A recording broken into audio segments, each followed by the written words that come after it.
So as you can see, we are changing this old controller to the new that we sent us, but in our first try it didn't start working, the scooter, but now we will try again.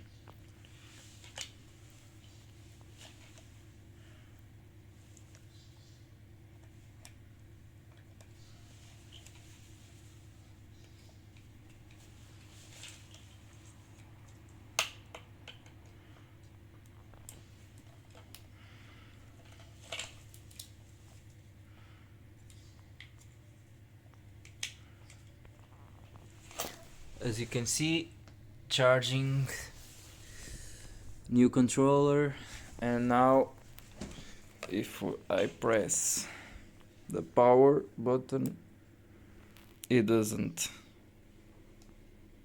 turn on.